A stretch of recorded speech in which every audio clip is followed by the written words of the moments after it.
That home where God is not being discussed is a cemetery. In today's world, even though they do have some inclination towards self-realization in the Supreme Spirit, most people feel themselves unable to take time out to perform worship and meditation. In such a situation, if the message of the Gita can reach out to every nook and corner of the world, it shall sow the seeds for universal well-being, peace, and prosperity. The divine words of God shall, through these cassettes, deliver the divine message of God contained in the Bhagwat Geeta, which translates in English as the Song of God or the Song Celestial. And this is the very essence of a worshipful foundation for the liberation and ultimate happiness of all beings.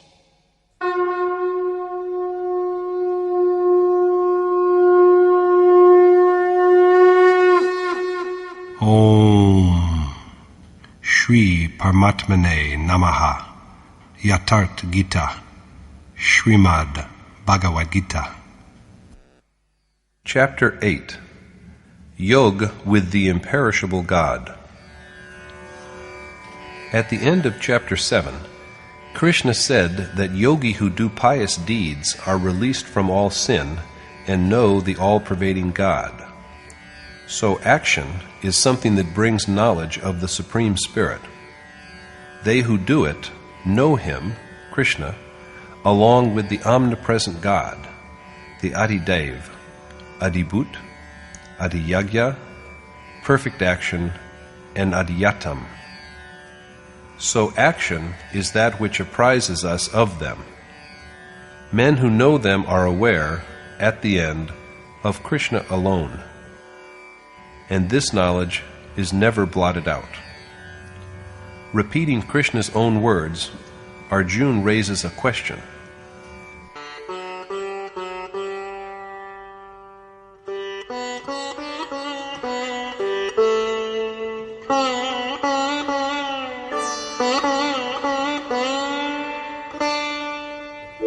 Kim tad brahma kim adhyatmam kim karma purushottama adhibhutam cha kim proktam adhidaivam kimuchyate.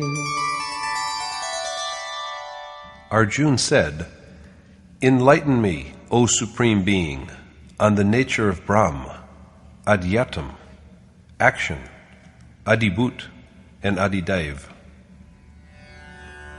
The words Adhyatam, action, Adibhut, and Adidev are all mysteries to Arjuna, and he wishes to be enlightened on them.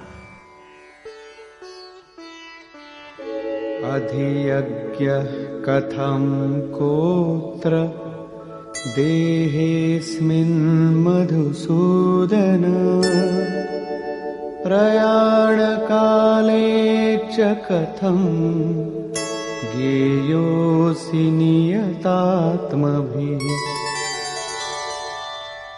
Who is Adiyagya, O Madhusudan, and how is he enshrined in the body?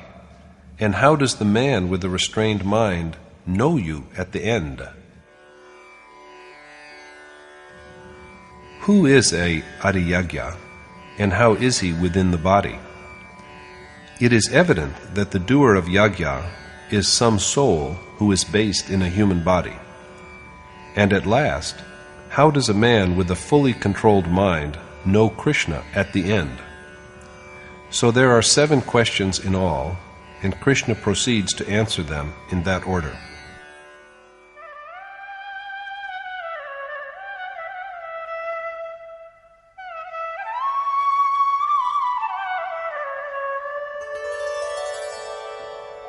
Aksharam Brahma Paramam Svabhavodhyatmamuchyate Bhuta Bhavodbhava Karo Visarga Karma Sangitah. The Lord said, The one who is imperishable is the Supreme Spirit, Brahm.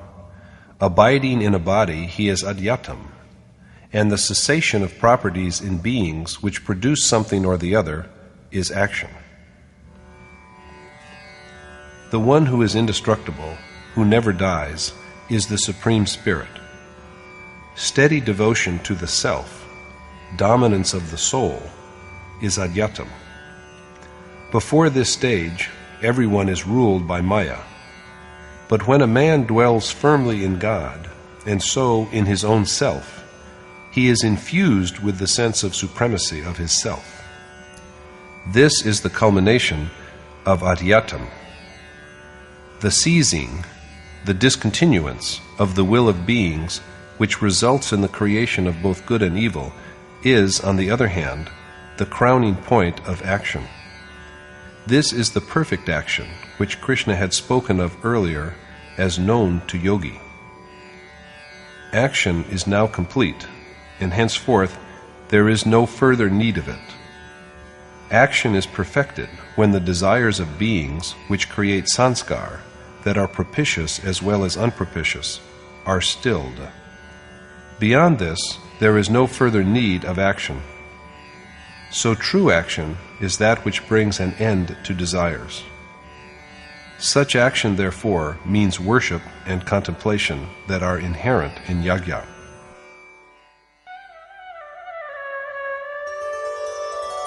Adhibhutam ksharo bhavah purushaschaadhidaivatam adhiyagyohamevatra dehe dehabhritam vara. Adibhut is all that is subject to birth and death. The Supreme Spirit is Adidaiv, and, O Arjun, the unparalleled among men, I, Vasudev, am the Adiyagya in the body. Until the state of immortality is achieved, all the transient, destructible desires are Adibhut, or in other words, spheres of beings. They are the source of the origin of beings. And the Supreme Spirit, who is beyond nature, is Adidaiv, the creator of all gods, that is, righteous impulses, the divine treasure that is finally dissolved in him. Vasudev, Krishna, is Adiyagya in the human body, the performer of all yajna. Thus, God himself, dwelling as the unmanifest soul in the body, is Adiyagya. Krishna was a yogi, the enjoyer of all oblations, and all yajna are at last absorbed in him. That is the moment of realization of the Supreme Soul. 6 of Arjun's questions have now been answered. At last, Krishna takes up the question of how he is known at the end and never forgotten thereafter.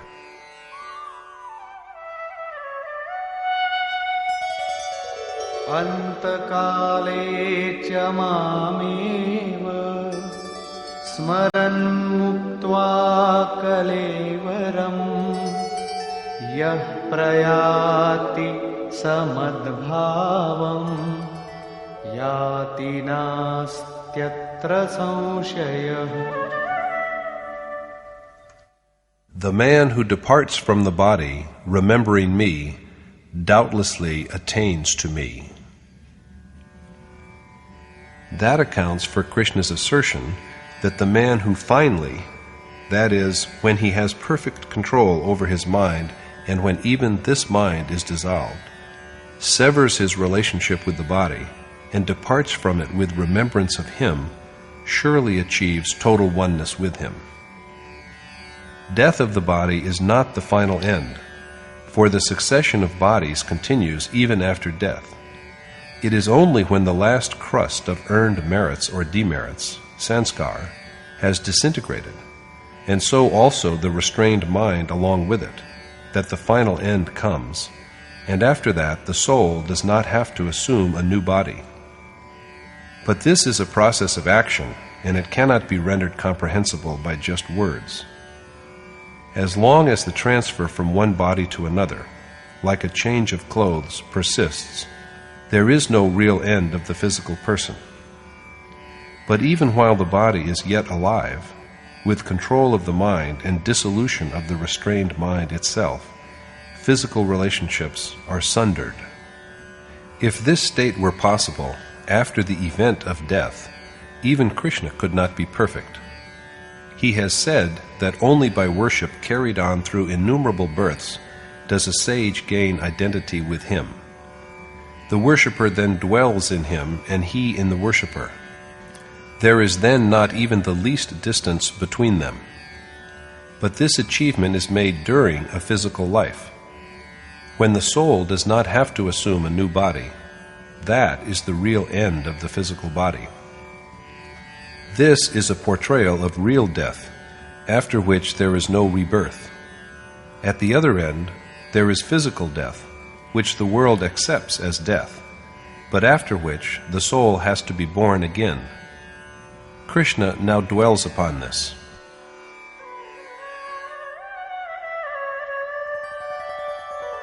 Yam yam vapi smaran bhavam tyajatyante kalevaram tam tamevaiti kaunteya sada tadbhava bhavitah. A man attains, O son of Kunti, to the state with the thought of which he departs from the body, because of his constant preoccupation with that state.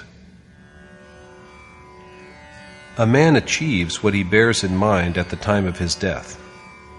How very easy, we may be led to assume. All that we have to do is just remember God before dying after a lifelong indulgence in pleasures. According to Krishna, however, it is not like this at all.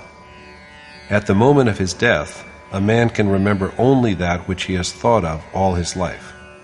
So what is needed is lifelong contemplation. In the absence of this, there is no remembrance at the moment of death of the ideal state which has to be achieved.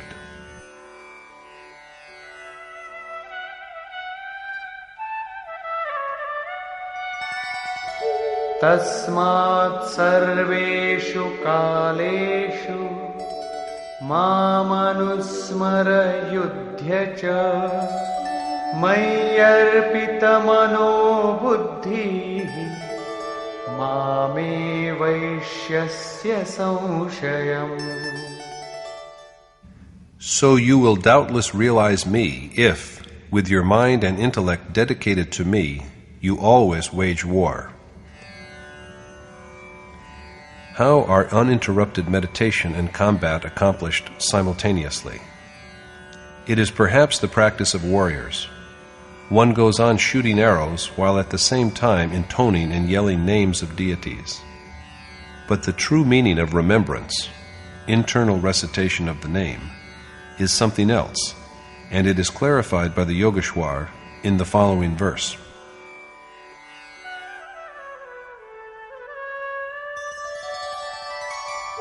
Abhyasa yoga yuktena cetasa nanyagamina paramam purusham divyam yati parthanuchintayan.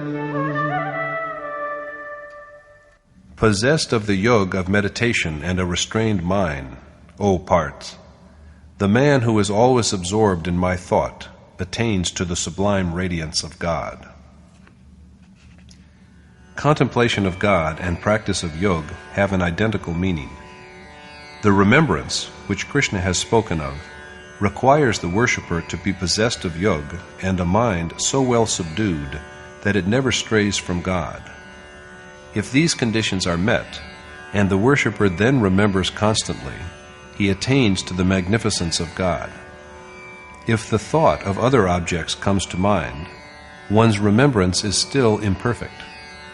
Now, when it is so subtle that it has no room for any other thought except God, and does not countenance any other urges, how can it be possible along with the act of waging war? What kind of war is it? When the mind is pulled back from all sides and centered on the object of worship, prompted by natural properties, feelings of attachment and anger, of love and hatred, appear as impediments in the way. We try to remember and concentrate, but these feelings agitate the mind and do their utmost to force it away from the desired memory.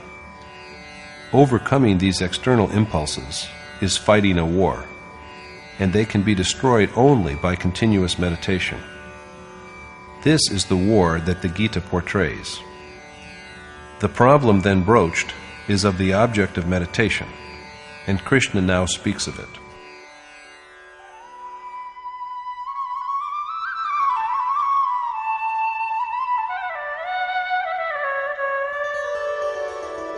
Kavim Puranamanushasitaram Anoraniyav Samanusmaretyah Sarvasya Dhataramachintya Rupam Aditya Varnam Tamasa Parastat. The man who remembers God is omniscient, without beginning and end, dwelling in the soul that rules all beings, the most subtle of the subtle, unmanifest, provider to all, beyond thought, imbued with the light of consciousness, and quite beyond ignorance. God is beyond thought and inconceivable. So long as the mind exists, its urges survive and he is not seen. He is known only after the perfectly restrained mind is itself dissolved. In the 7th verse, Krishna spoke of the worshipper's contemplation of him, and now he speaks of the contemplation of God. So the instrument of meditation is some accomplished soul who is imbued with the awareness of reality. Prayanakale manasachalena Bhaktya yukto yoga balena chaiva Bhruvor madhye pranamaveshya samyak Satam param purushamupaiti divyam. With unwavering concentration, with his life breath firmly centered between his brows by the strength of his yoga, such a man attains to the effulgent Supreme Being. The worshipper who always meditates on God with a steady mind realizes his magnificence when his mind is dissolved by the strength of his yoga, by the strength gained from undertaking of the ordained action, which enables him to center his breath between the two brows so that there is neither inner agitation nor the advent of any will from any external source. In brief, the realization comes in the state in which all properties, sattva, rajas, and tamas, are perfectly quiet. Vision of mind remains steady on self, and it is achieved by the worshipper who always keeps it in mind that yoga is the appointed way of realization. This way is yoga, which Krishna has delineated at length in chapters 5 and 6. He has just told Arjuna, "Always remember me." As we have seen, this is done by resting firmly on the precepts of yoga. One who achieves this knows the magnificence of God and becomes one with him, and thereafter his memory is never obliterated from his mind. At this point, the question of how God is perceived at the time of departing from the body is resolved. Let us now see the supreme condition that should be the worshipper's goal and to which the discourse of the Gita reverts again and again. Yadaksharam vedavido vadanti Vishanti yadyatayo vitaraga Yadichanto brahmacharyam charanti Tatte padam sangrahena pravakshi. I shall tell you briefly of the ultimate state which knowers of the Ved call the imperishable, and which is realized by men who aspire for it, act without desire, and practice continence. As it was observed in the exposition of the 14th verse of chapter 6, continence is uninterrupted concentration on God through a rejection of all external associations from the mind, rather than a mere curbing of the sexual urge. Constant meditation is true continence, for it is this that brings about perception of God and the final absolution. Such an exercise is the restraint of not one sense, but of all senses. Men who can do this are true celibates. What Krishna is going to tell Arjuna about this discipline is therefore something that is fit to be cherished by all hearts.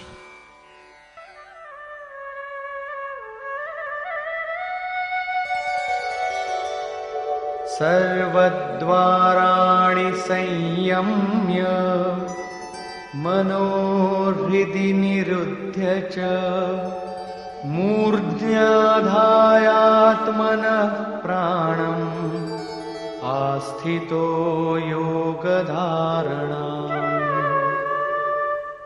Shutting the doors of all the senses, that is, restraining them from desire for their objects, confining his intellect within the self, fixing his life breath within his mind, and absorbed in yoga,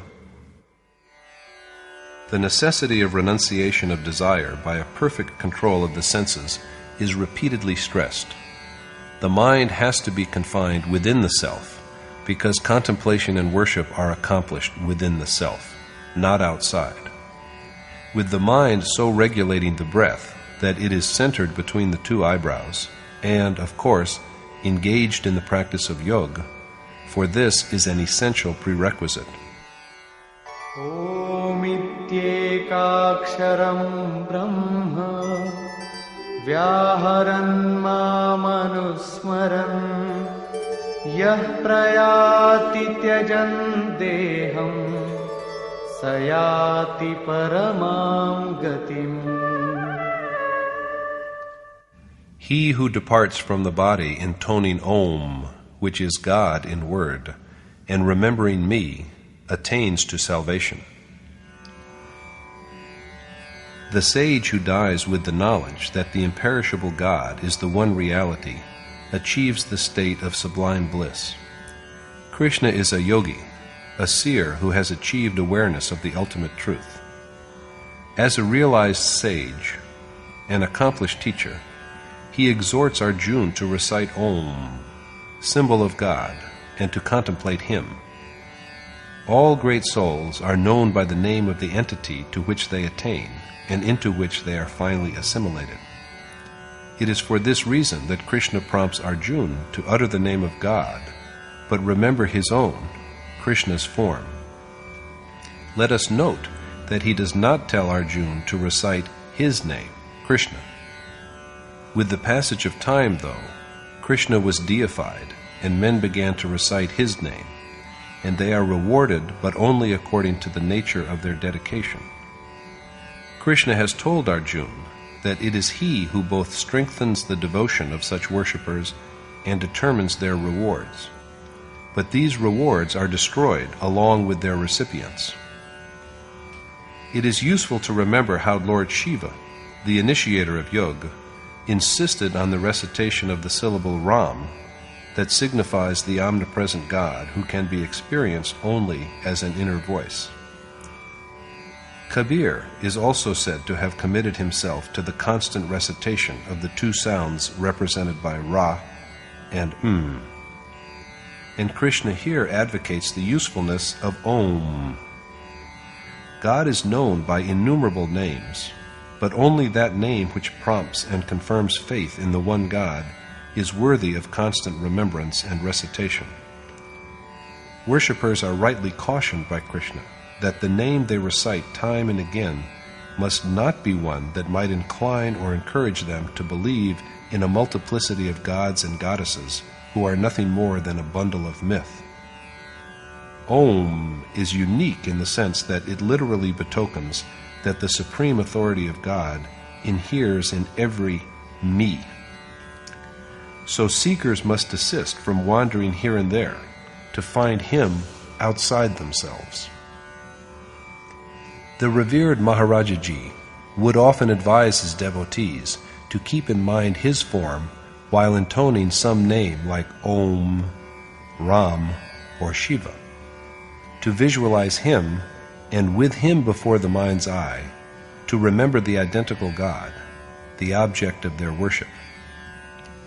It is an accomplished or enlightened teacher who is kept in view while in meditation. Whether we hold on to a Ram, Krishna, or a hermit, sadhu, who is liberated from all desire and pleasure of the senses, or to any other being according to our inclination, we can know them only by actual experience, after which they disclose to us the way to some contemporary accomplished teacher, by whose guidance we should slowly but surely conquer the material world. At the beginning, I too used to contemplate a huge image of Krishna, but this image was gradually erased from my mind by the advent of perception of my enlightened teacher. Novices utter the deity's name, but hesitate to do so while recalling a sage in human form. They are unable to discard the bias of their inherited beliefs, so they call to mind some other false god instead. But this practice is, as we have seen, forbidden by Yogeshwar Krishna as impious. The proper way is to find refuge in some realized sage, an accomplished or enlightened teacher, who has already gone through the experience. Fallacious dogmas are then destroyed, and the worshipper is enabled to set upon real action as his pious impulses and the capacity to act according to them are rendered sufficiently strong. So according to Krishna, the mind is restrained and ultimately dissolved by a simultaneous recitation of Om and remembrance of His form. This is the point at which the accumulated layers of sanskar, of the merits of action, are dissolved, and all the relationships of the body severed forever. A man is not rid of the body by just physical death.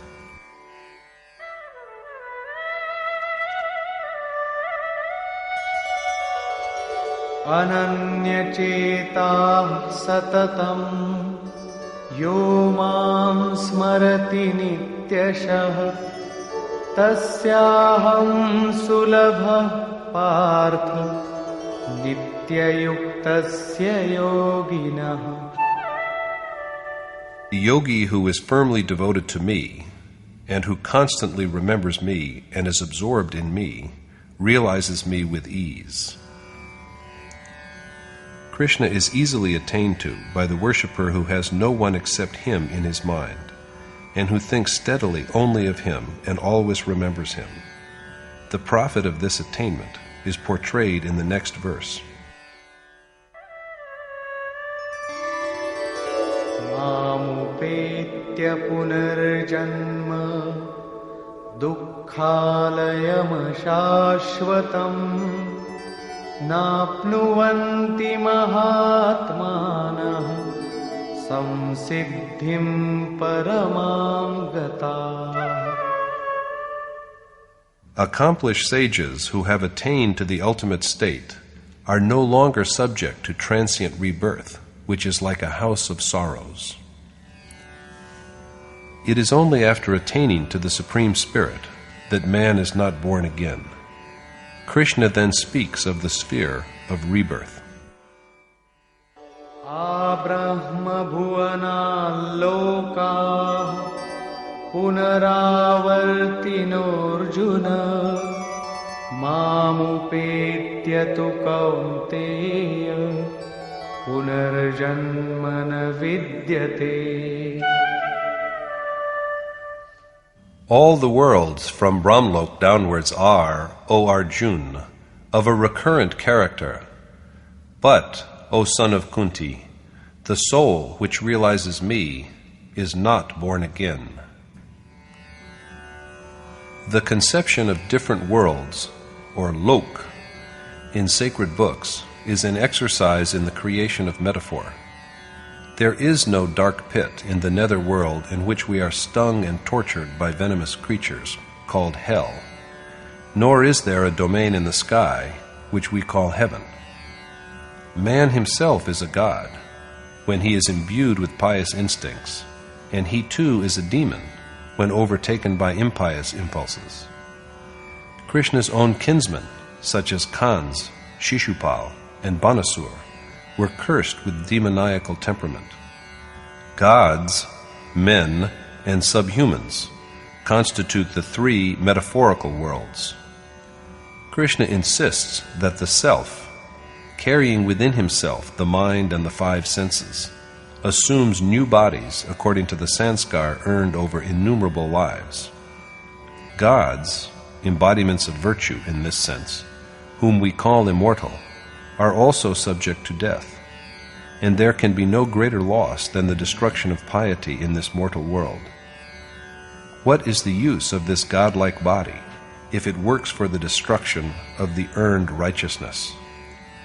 All the worlds, from the highest to the lowest, are worlds of suffering.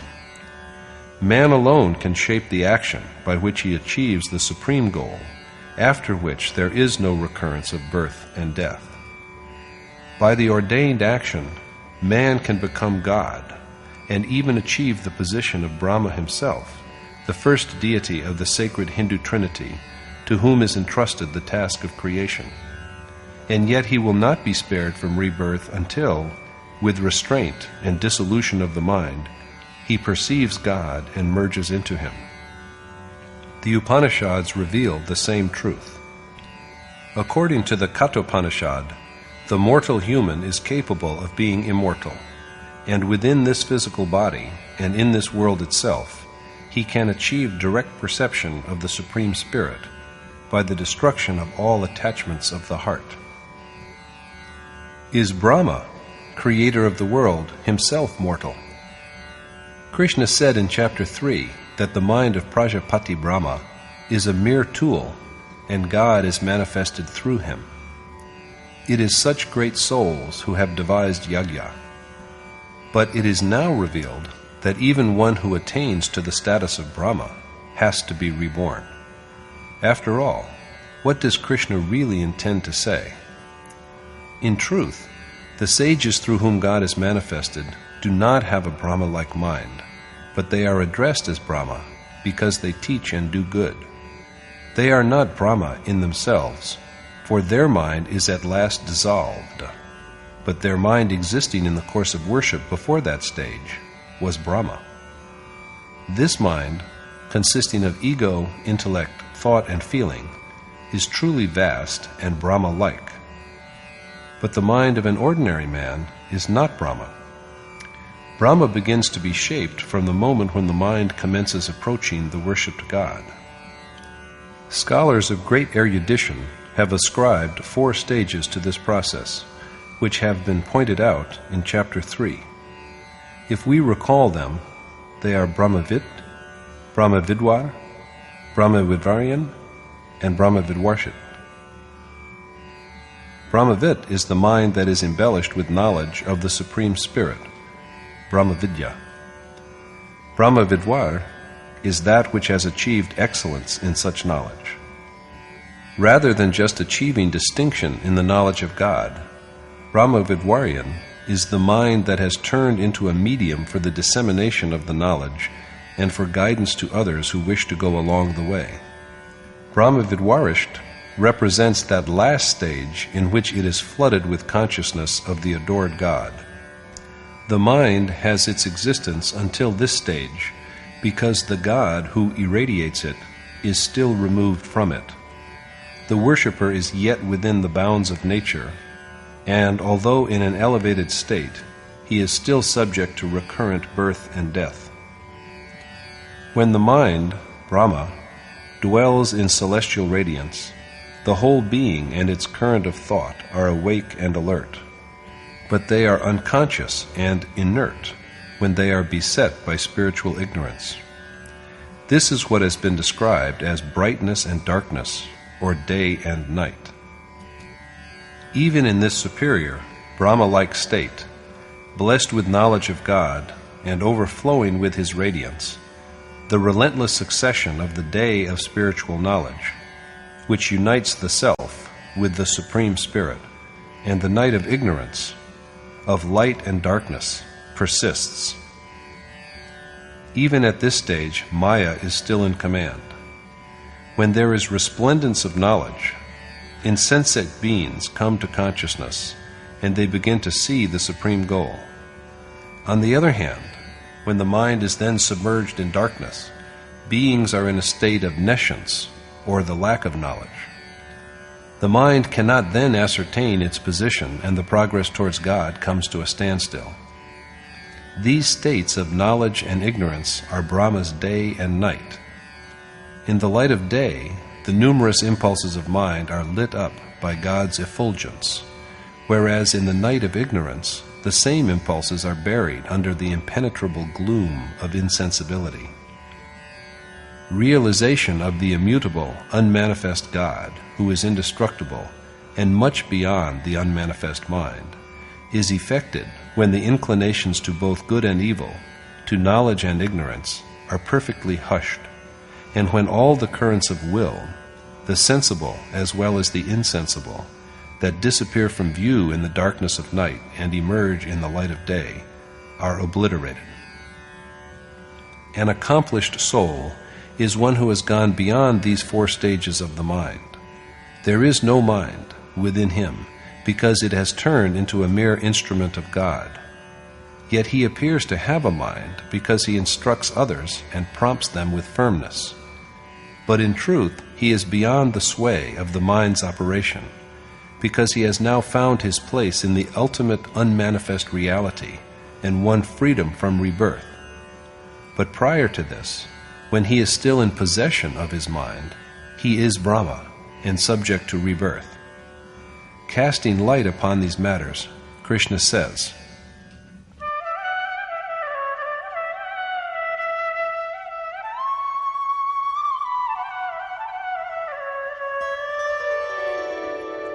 Sahasrayugaparyantam aharyad brahmano viduh ratrim yuga sahasrantam teho ratra vido janah.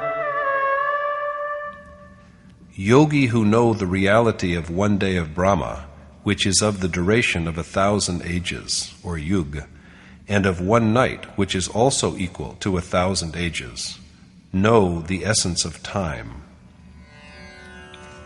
In the 17th verse, day and night are used as symbols of knowledge and ignorance. Brahma comes into being when the mind is endowed with the knowledge of God, or Brahmavit, whereas the mind which has achieved the state of Brahmavidvarsht marks the crowning point of Brahma. The mind which is possessed of knowledge is Brahma's day.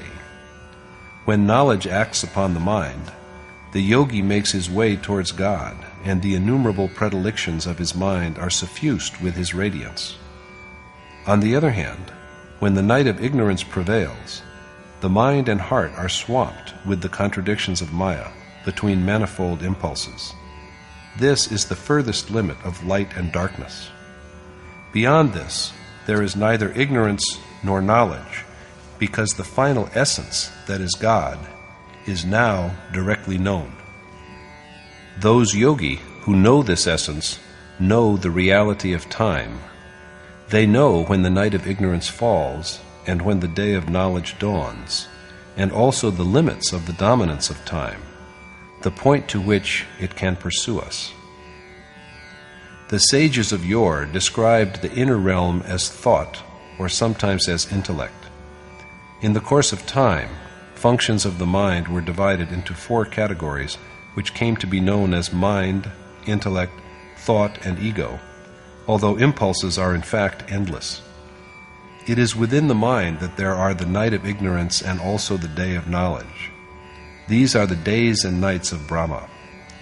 In the mortal world, which is a form of darkness, all beings lie in a state of insensibility. Roaming about amidst nature, their mind fails to perceive the radiant God. But they who practice yoga have woken up from the slumber of insensibility and begun to make their way towards God. According to Goswami Tulsidas in the Ramcharitmanas, his version of the Ramayana, even the mind possessed of knowledge is degraded to the state of ignorance by evil association. But it is re-imbued with light by virtuous company. This alternation of spiritual ascendancy and decline continues till the moment of attainment. After realization of the ultimate goal, however, there are no Brahma, no mind, no night, and no day. Brahma's day and night are just metaphors. There is neither a night nor a day of 1,000 years, nor even a Brahma with 4 faces. The Brahmavit, Brahmavidwar, Brahmavidwaryan, and Brahmaviwarisht, 4 successive stages of mind, are his 4 faces, and the 4 main divisions of the mind are his 4 ages, or yug. Day and night abide in the tendencies and operations of the mind. Men who know this secret understand the mystery of time, how far it pursues us, and who can transcend it. Krishna then goes on to explain the deeds that belong to day, as also those that belong to night, what is done in the state of knowledge, and that which is done in the obscurity of ignorance.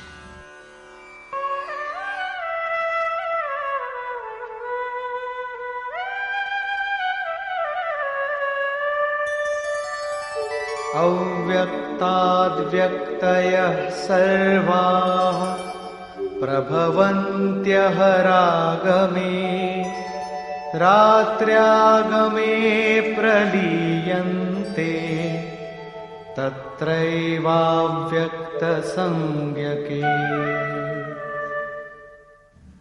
All manifest beings are born from the subtle body of Brahma at the outset of his day, and are also dissolved in the same unmanifest body at the fall of his night. With the dawning of a day of Brahmas, that is, with the inception of knowledge, all beings come awake in their unmanifest mind, and it is within the same subtle, unmanifest mind that they lapse into unconsciousness. They are unable to see the Supreme Spirit, but they have an existence. The mind, unmanifest and invisible, is the medium of both consciousness and unconsciousness, of both knowledge and nescience, the lack of knowledge.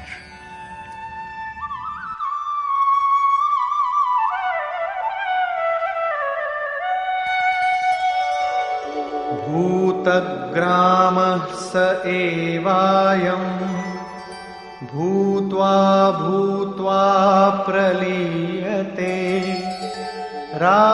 रात्र्यागमेव शः Partha प्रभवत्यः रागमे. The beings who thus wake up into consciousness are compelled by nature to relapse into unconsciousness with the coming of night, and they are then, O Parth, reborn with the advent of day. As long as the mind persists, the succession of knowledge and ignorance goes on. So long as this continues, the seeker is only a worshipper rather than an accomplished sage.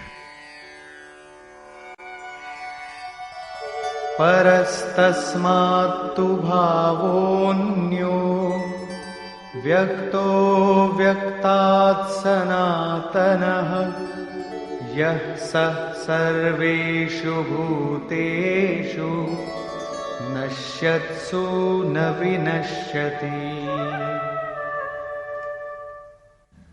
But beyond the unmanifest Brahma, there is the eternal unmanifest God, who is not destroyed even after the destruction of all beings.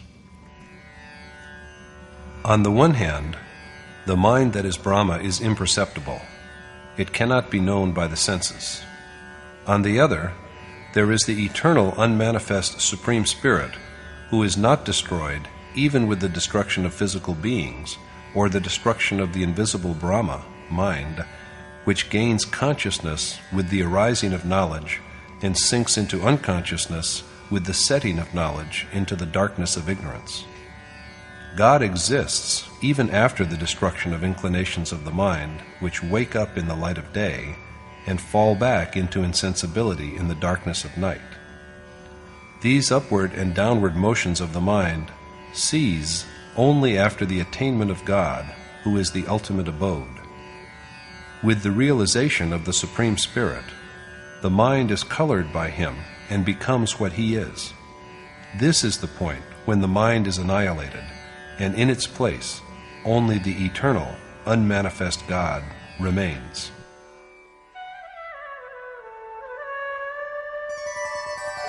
अव्यक्तोऽक्षर इत्युक्तः तमाहुः परमां गतिम् यं प्राप्य न निवर्तन्ते तद्धाम परमं मम. The unmanifest and imperishable God, who is said to be salvation, and after realizing whom one does not come back to the world, is my ultimate abode. That eternal, unmanifest state is called immortal. That is called enlightenment, or attainment of the supreme goal. Krishna says, "This is my ultimate abode," after attaining which one does not return to mortal life and is not reborn. So now, he tells Arjuna the way of achieving that eternal, unmanifest state. पुरुषः स परः पार्थ भक्त्या लभ्यस्त्वनन्यया यस्यान्तःस्थानि भूतानि येन सर्वमिदं ततम्. And, O Part, that God in whom all beings exist and who permeates the whole world is realized by steady devotion. Steady, unswerving devotion means the act of remembering none else except God, so as to be one with Him. Krishna then reveals when even men of such devotion are within the limits of rebirth and when they are beyond it.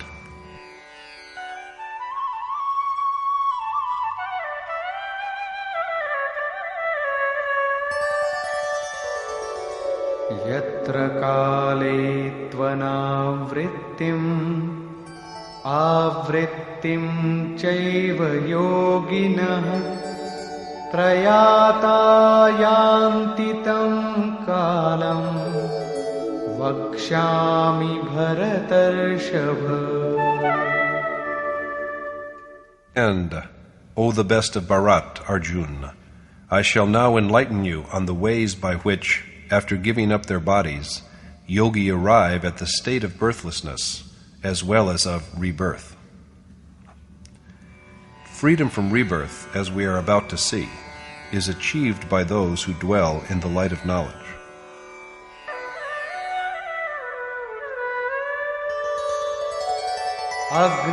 अग्निर्ज्योतिरः शुक्लः षण्मासा उत्तरायणम् तत्र प्रयाता गच्छन्ति ब्रह्म ब्रह्मविदो जनाः. They who depart from the body in the presence of bright flames, daylight, the sun, the waxing moon of the bright half of a month, and the dazzlingly clear sky of the time when the sun moves northwards, they attain to God. Fire is a symbol of God's radiance as day is of knowledge. The bright half of a lunar month stands for purity. The 6 virtues of discrimination, renunciation, restraint, tranquility, courage, and intellect, are the 6 months of the ascendant motion of the sun. The state of upward motion is the progress of the sun to the north of the equator. Enlightened by knowledge of the reality which is quite beyond nature, sages attain to God and they are then not reborn. But what happens to the worshippers who do not realize this state of divine magnificence in spite of their devotion?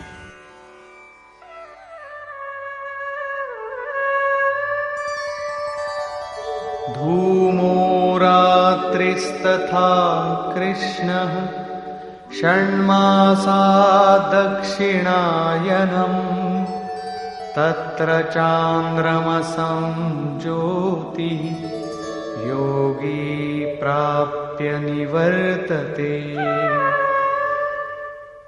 Dying during prevalence of the darkness of a gloomy night, the dark half of a lunar month, and the 6 months of the downward course of the sun, the yogi who desires fruits of his action attains to the dim light of the moon and is reborn after enjoying his rewards in heaven. That soul is yet far removed from God, who departs from the body when the sacred fire of his yajna is smothered by smoke, when the night of ignorance prevails, when the moon is waning in the dark half of a month, when gloom prevails on all sides, and the outward-looking mind is infested with the 6 vices of passion, wrath, greed, delusion, vanity, and malice, and he is reborn. Does it mean, however, that along with his body, the worship too of this seeker is destroyed? Shukla Krishne gati hete jagatah shashvate mate ekaya yatyana vrittim anyaya vartate punah. The way of brightness that leads to God, and the way of darkness that takes one to the afterworld, the world of manes to which departed ancestors have gone, are the 2 eternal ways in this world. One who takes the first achieves birthlessness, whereas the treader on the second is subject to repeated birth and death. Both the ways of light and darkness, of knowledge and ignorance, have been forever, but the merits of worship are never destroyed.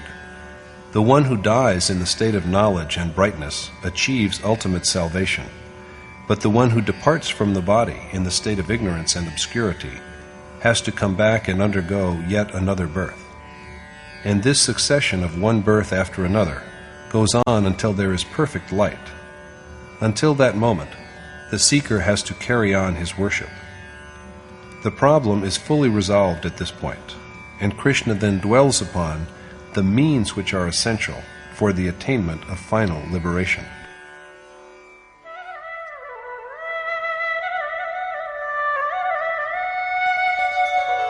Naite sriti partha janan yogi muhyati kaschana tasmat sarveshu kaleshu yoga yukto bhavarjuna. You should always rest upon yoga, O Arjun, O Part, for the yogi who knows the reality of the 2 ways is never deceived. Knowing the 2 ways well, the yogi is aware that his act of worship will not be destroyed, even if he is reborn because of dying in ignorance. Both the ways have also been forever. So Arjun should at all times practice yoga and devote himself to worship, for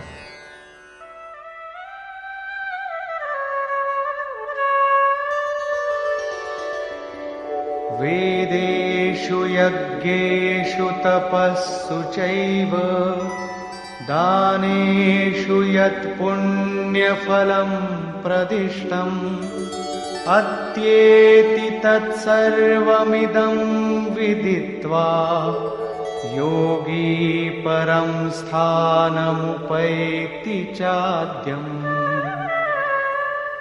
knowing this secret, the yogi transcends the rewards of Vedic study, sacrificial rites, penance, and charity, and so achieves salvation.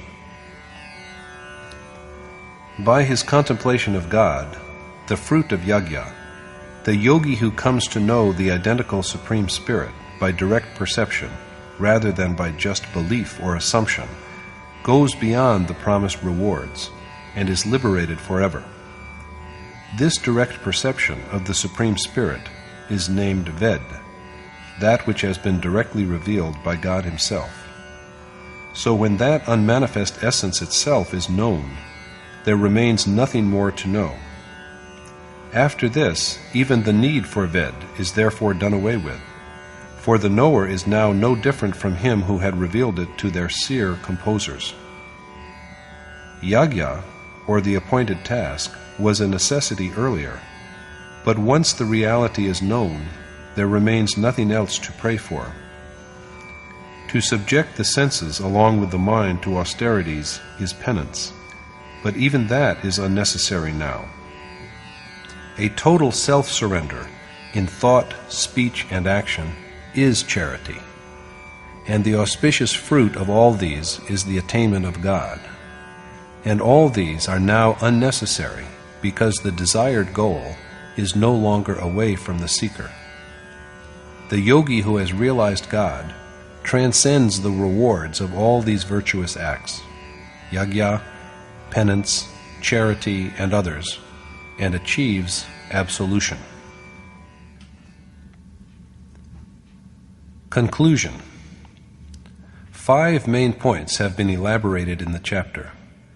At the beginning, made curious by problems hinted at by Krishna at the end of chapter 7, Arjuna puts forward 7 questions. He wishes to know the nature of the Supreme Spirit, Adhyatam, the perfect action, Adidaiv, Adibhut, and Adiyagya, and how he, Krishna, may be so known at the end that he is never forgotten thereafter. Replying to these questions, Krishna tells him that the one who is imperishable is God. The devotion that secures realization of God is Adhyatam. It is the knowledge that brings man under the domination of self by freeing him from the supremacy of Maya. Shedding away the innate properties of nature which produce good or evil impressions, sanskar, that is, the annihilation or destruction of these properties, is the perfection of action. There is no need of any further action after this. So true action is something that destroys the very source of the merits that are called sanskar. Transient, perishable desires are adibhut. In other words, that which is destroyed is the medium for the generation of all beings. The Supreme Spirit is Adidaiv, and in Him is dissolved the treasure of divinity. Krishna is Himself Adiyagya in the body, for all the sacrifices of yagya are made to Him. He is the agent who effects the sacrifices, and He is also the one in whom the sacrifices are all dissolved. Adiyagya is someone who lives within the body, not out of it. Arjuna's last question is how he, Krishna, is known at the end. Krishna tells him that men who contemplate Him alone and nothing else, and who depart from the body thinking of Him, know Him by direct perception and become one with what they have perceived. Since they have always contemplated Him, at the end also they attain to what they have borne in mind at all time. It is not that this attainment comes after physical death. If perfection were to come only after physical death, Krishna would not be immaculate. Were it so, He would not have the knowledge that is gained from the practice of spiritual discipline through a number of lives. The real end comes when even the wholly restrained mind ceases to be, after which the process of assuming new bodies is discontinued forever. The worshipper then merges into the Supreme Spirit and is not reborn thereafter. So Arjuna is counseled to recite the sacred syllable of Om, but contemplate the form of Krishna, an adept in yoga, reciting the deity's name while at the same time visualizing the known form of a noble mentor, an accomplished or enlightened teacher, is the key to successful worship. In the chapter, Krishna has also taken up the problem of rebirth and said that the whole world, from Brahma himself to the lowest of creatures, repeats itself. But even after all of them are destroyed, his, Krishna's, sublime, unmanifest being, and the steady devotion to him never come to an end. At several points in the chapter, there is a reference to the supreme goal as the attainment of God, who is represented as unmanifest, imperishable, and eternal. Thus concludes the 8th chapter in the Upanishad of the Srimad Bhagwat Geeta on the knowledge of the Supreme Spirit, the discipline of yoga, and the dialogue between Krishna and Arjuna, entitled Akshar Brahma Yoga, or Yoga with the Imperishable God. Thus concludes Swami Adgaranand's exposition of the 8th chapter of the Srimad Bhagavad Gita in Yatart Gita. Hari Om Tat Sat.